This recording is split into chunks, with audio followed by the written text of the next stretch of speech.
பொய் செய்திகளால் புதைக்கப்பட்டு கிடக்கிற பறையர் வரலாறுக்கும் சக்கிலியர் வரலாறுக்கும் ஆசிவகத்தின் வரலாறுக்கும் கார் இருளில் நடந்து செல்பவருக்கு கைவிளக்காய் அமைந்ததைப் போல அமைந்திருக்கிறது கண்ணகியின் வரலாறு. முறைப்படுத்தப்பட்ட கண்ணகியின் வரலாறு என்பது சக்கிலியர் பறையர் போன்ற இனங்களின் வரலாறை மட்டுமல்ல, தமிழக வரலாற்றையே புரட்டி போடும். எவனோ எழுதுறதுனாலதான் நம்மள கீழ்சாதி அப்படின்னும் தாழ்த்தப்பட்டவன் அப்படின்னும் அடிமை அப்படின்னும் எழுதியிருக்கான். இனி நம்ம வரலாற நாமளே எழுதுவோம். வணக்கம், நான் செந்தமிழ் காவலன்.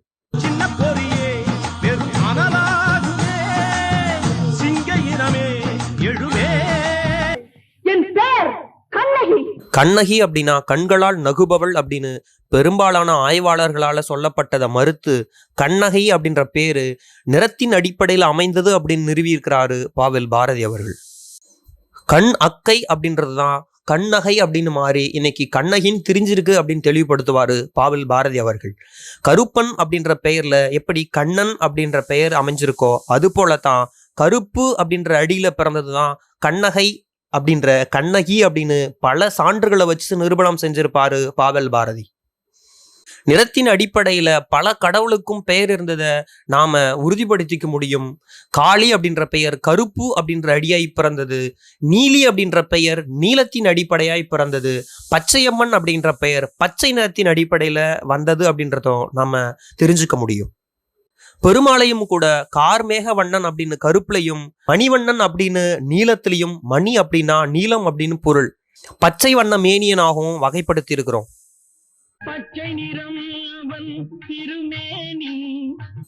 அபிசாத கொள்கை அப்படின்ற இந்த வண்ண கோட்பாட்டை ஆசிவகத்துல கொண்டு வந்து சேர்த்தவர் பூரண காயவர் என்கின்ற பூரணர் அப்படின்னு நமக்கு கொண்டு வந்து தகவலை தருகிறாரு கா. நெடுஞ்செழியன் அவர்கள். 7 கன்னிகளும் 7 வகையான நிறங்கள்ல இருக்கிறத நம்ம பல பதிவுகள்ல பார்த்துருக்கிறோம்.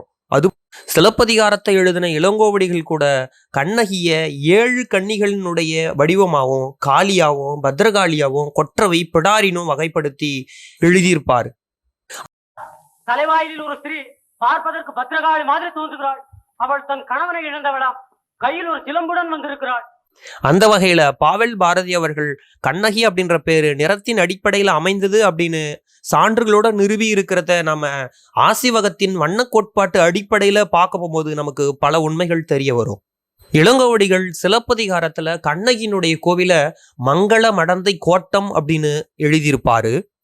சங்ககாலத்து வரலாற மறுவாசிப்பு செய்து ஒழுங்குபடுத்தி இருக்கிற கணியன் பாலன் அவர்கள் சிலப்பதிகாரத்துல சொல்லப்பட்ட சேரன் செங்குட்டுவன் வாழ்ந்த காலகட்டம் என்பது கிமு 250 அப்படின்னும், இளங்கோவடிகள் இந்த சேரன் செங்குட்டுவனோட தம்பி இல்ல அப்படின்னும், இந்த இளங்கோவடிகள் வாழ்ந்தது கிபி 150 அப்படின்னும், இந்த காலகட்டத்துல எழுதப்பட்டதுதான் சிலப்பதிகாரம் அப்படின்னும் நமக்கு பல தகவல்களை கொண்டு வந்து தருவார்.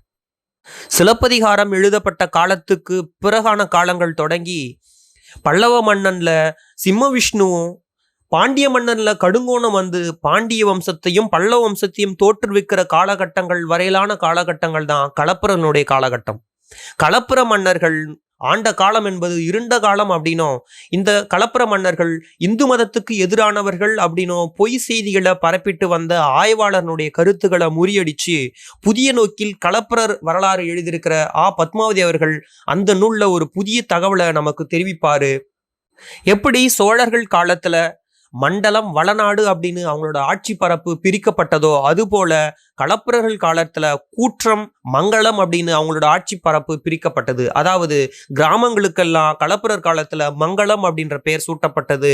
எடுத்துக்காட்டுக்கு பூதமங்கலம், புள்ளமங்கலம், கொற்றமங்கலம், பாண்டிமங்கலம், விஜயமங்கலம் போன்றவை. இதுதான் பிற்காலத்துல மருவி விஜயமங்கை புள்ளமங்கை அப்படின்னு ஆகுது அப்படின்னு சொல்லுவாரு பத்மாவதி அவர்கள். மங்கை அப்படின்னா கன்னி அப்படின்னு பொருள். கன்னிமார்களை வணங்கின காரணத்தினாலதான் களப்பிரர்கள் அவங்களுடைய கிராமங்களுக்கு மங்கை அப்படின்ற பெயர்ல வரக்கூடிய மங்களத்தை பெயர் சூட்டி இருக்காங்க அப்படின்ற செய்தி இந்த தகவல்ல இருந்து நமக்கு தெரிய வருது.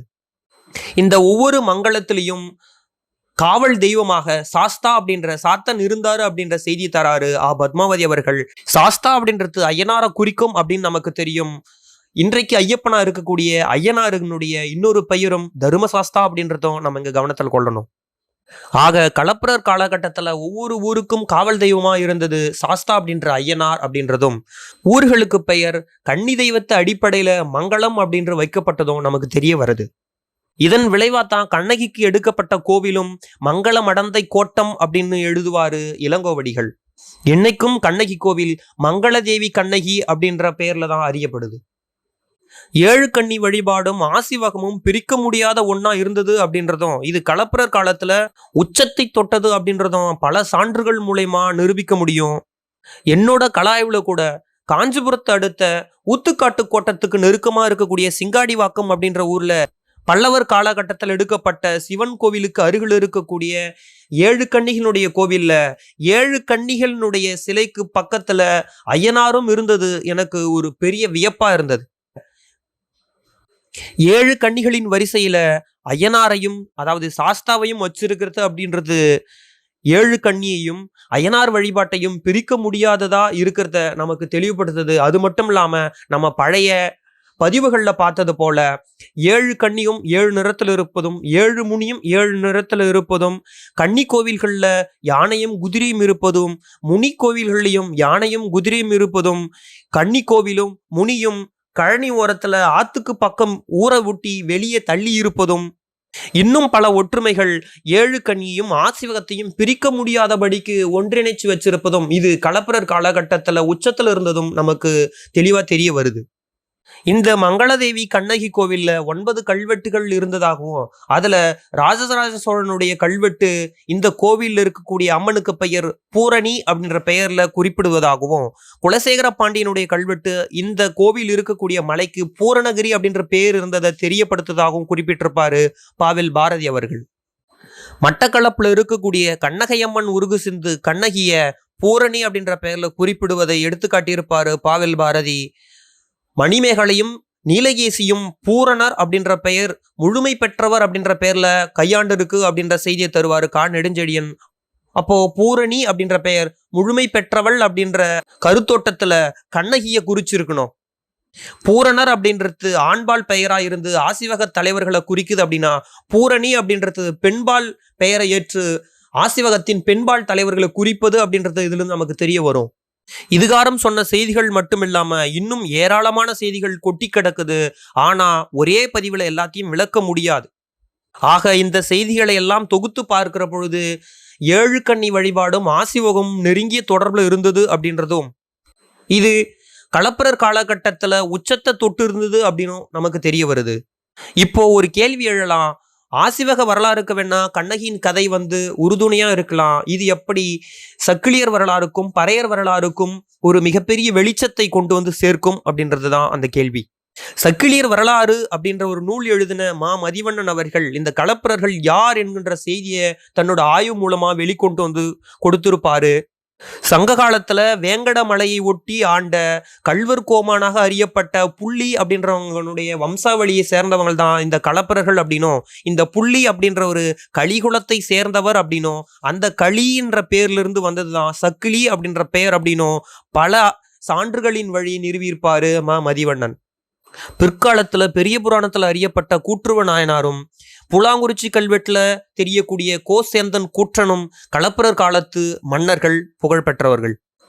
களப்பிரர் வரலாறு எழுதின பத்மாவதி அவர்கள் குறிப்பிட்டதை போல கிராமங்கள் மங்களங்கள் பெயர்ல உருவாகினதை போல நாட்டுக்கு அடுத்தபடியான பிரிவு கூற்றம் அப்படின்ற பெயர்ல அழைக்கப்பட்டது அப்படின்னும், எடுத்துக்காட்டுக்கு ஒல்லையூர் கூற்றம் முந்தூற்ற கூற்றம் என்கின்ற பெயர்ல கூற்றங்கள் வகைப்படுத்தப்பட்டது அப்படின்னும் நமக்கு தெரிய வருது.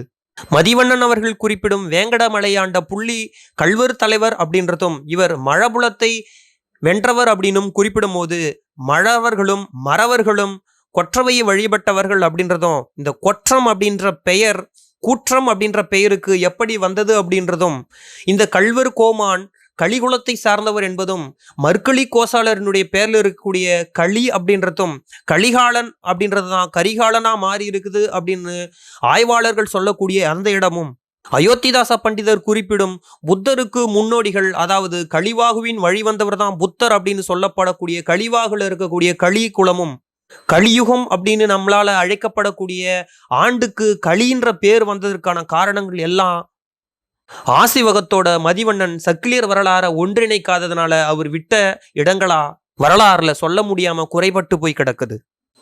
பறையர் வரலாறை பத்தி நம்ம பேசக்கூடிய பல இடங்கள்ல பறையர்களை இதுக்கு முன்னாடி இருந்த ஆய்வாளர்கள் எயினரின் வம்சத்திலிருந்து வந்தவர்கள் அப்படின்னு குறிப்பிட்டு இருக்கிறதும், பறையர்கள் கொற்றவையை வணங்கினவங்க அப்படின்னு செய்திகளை நமக்கு தந்து இருக்கிறதும், இன்னைக்கும் பறையர்கள் காளியையும் பிடாரியையும் காட்டேரியும் வணங்கிட்டு இருக்கிறத நம்ம கண்ணு முன்னாடி பார்க்கறதும், கன்னிமார் கோவில்களுக்கெல்லாம் தாய் வீடு பறையர் வீடா இருக்கிறதும், இன்னும் பல செய்திகள் நம்ம பதிவிலேயே நாம விளக்கி இருக்கிறதும், ஆசிவகத்துக்கும் கன்னி தெய்வத்திற்கும் பறையருக்கும் இருக்கக்கூடிய தொடர்பை இதுவரைக்கும் எந்த அறிஞர்களும் தொடாததும் பேசாததுமான பல நிகழ்வுகள் இனி நம்ம கலந்து பேச வேண்டியது இருக்குது.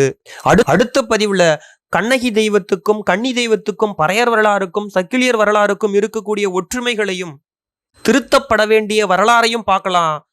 எவனோ எழுதுறதுனாலதான் நம்மள கீழ்சாதி அப்படின்னும் தாழ்த்தப்பட்டவன் அப்படின்னும் அடிமை அப்படின்னும் எழுதியிருக்கான். இனி நம்ம வரலாற நாமளே எழுதுவோம். வணக்கம். நான் செந்தமிழ் காவலன்.